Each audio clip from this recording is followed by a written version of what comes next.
Buen día, nosotros somos el Grupo Lima. El día de hoy vamos a hacer la exposición sobre la evolución y los tipos del sistema internacional. Nuestro grupo está conformado por Yesenia Paola Ramírez, Nicolás Noya Montenegro, Wendy Jimena Paón y quienes habla, Charita Yana Moreno Acosta. Bien, el sistema unipolar.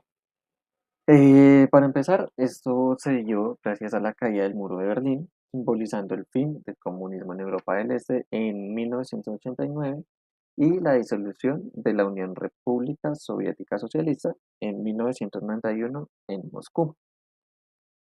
Dando así que Estados Unidos quedó como la única potencia o la única superpotencia, dando inicio al sistema unipolar. La característica clave de este sistema es que un actor absorbe a los demás eliminándolos como agentes internacionales. Un ejemplo de esto es el Imperio Romano, donde las unidades políticas eran conquistadas y pasaban a formar parte del sistema imperial, con mayor o menor grado de dependencia para todas ellas. Estos respondían al mismo centro hegemónico. También en el siglo XX, el sistema internacional fue unipolar entre los años 1945 y 1950. Y los años 1991 a 2011 también llevó a cuestionar la existencia de una única superpotencia mundial, pero esto no llegó al punto de una disolución del sistema internacional. En el caso del periodo de 1991 a 2011, Estados Unidos, en un estatus de ser la única superpotencia, no logró ganar una sola guerra a pesar de tener una supremacía militar. Y bueno, ¿qué lleva todo esto? Esto hace que Estados Unidos haya logrado, al ser un sistema unipolar, haya logrado una mayor economía mundial, sea un principal referente institucional y normativo, líderes de organismos internacionales y alianzas estratégicas. Como hito clave para este sistema tenemos las intervenciones en Irak en 1991 a 2003, la expansión de la OTAN, eh, la caída del muro de Berlín y pues el fin de la Guerra Fría. El sistema bipolar es una estructura internacional en la que el poder mundial se concentra en dos grandes potencias que compiten por influencia política, económica y militar. Según Kenneth Waltz, la forma en que se distribuye el poder determina cómo actúan los estados dentro del sistema internacional. Entre sus principales características se encuentra el equilibrio de poder entre las superpotencias, una rivalidad constante y la creación de alianzas militares opuestas. Además, la disuasión nuclear evitó una guerra directa, ya que ambos bloques conocían las consecuencias de un conflicto nuclear.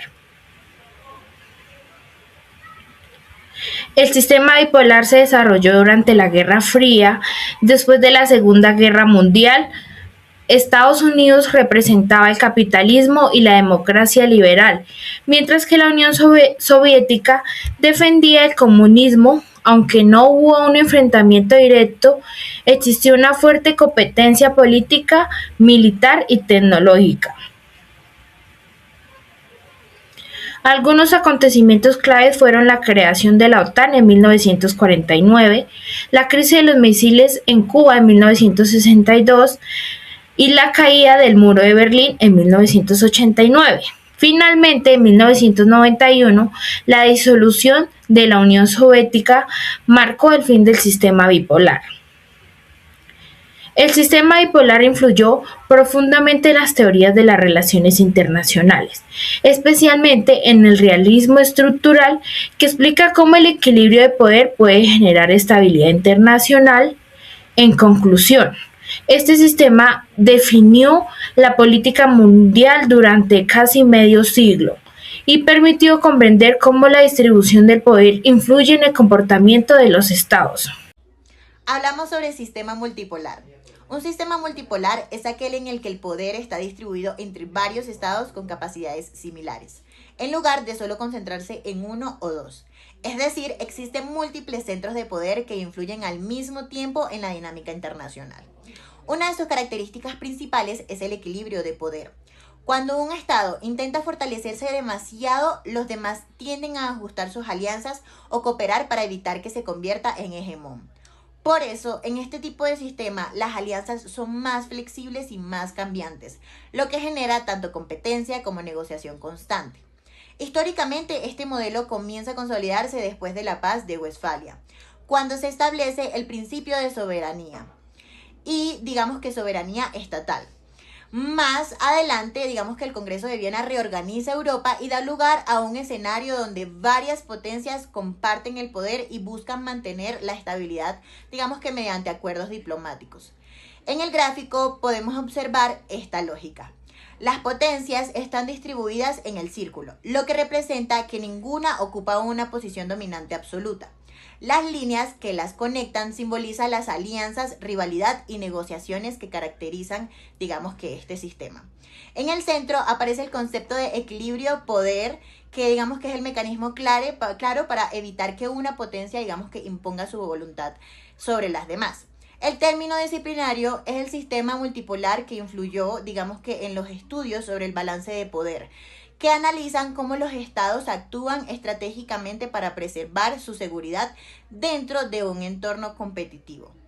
Como tal, el sistema multipolar se caracteriza por la existencia de varios, digamos que polos de poder que interactúan en un escenario de competencia y cooperación, donde el equilibrio es el elemento, digamos que central para mantener la estabilidad internacional y da contexto de competencia, negociación y equilibrio constante. El sistema internacional actual, basado en estados soberanos que negocian, compiten o cooperan, surge de 4 hitos que transformaron la estructura del poder mundial. El primero es la Paz de Westfalia en 1648, firmada en Münster y en Osnabrück. Puso fin a la Guerra de los 30 años entre el Sacro Imperio Romano Germánico, Francia, Suecia y España, bajo Fernando III y el cardenal Mazarino. Las causas fueron los conflictos religiosos y las disputas hegemónicas europeas, y como consecuencia fue la soberanía estatal y no intervención, es decir, cada estado como autoridad. Y nace el sistema moderno y el Estado como actor central de las relaciones internacionales. Luego, como segundo, tenemos el Congreso de Viena en 1814 y 1815 en Viena, tras la derrota de Napoleón, que reunió a Austria, Prusia, Rusia, Reino Unido y Francia, con Clemens, Charles y Alejandro I de Rusia, y Robert. La causa fue el desequilibrio napoleónico y el temor a la nueva hegemonía. Y como resultado también trajo el sistema multipolar, el equilibrio de poder con estabilidad europea, que consolidó el realismo clásico. Luego, como tercero, tenemos el Tratado de Versalles en 1919. Este fue firmado en París tras la Primera Guerra Mundial por Woodrow Wilson, George y David Lloyd George. La causa como tal fue la devastación bélica y la crisis del equilibrio europeo, que intentó la seguridad colectiva con la Sociedad de las Naciones, inspirada en el idealismo liberal. Sanciones a Alemania realmente generaron inestabilidad al ascenso del nazismo y la Segunda Guerra Mundial. Como tal, su fracaso reforzó el realismo. Y finalmente tenemos la Guerra Fría en 1991 con la distribución de la URSS o URSS, la que transformó el sistema bipolar en uno unipolar, liderado por Estados Unidos. Aquí intervinieron varios actores como Mikhail, Ronald Reagan y George Bush. Las causas como tal fueron crisis económica soviética, carrera armamentística perestroika, y como consecuencias tuvieron la hegemonía estadounidense, la globalización, el auge del liberalismo institucional, y pues el constructivismo.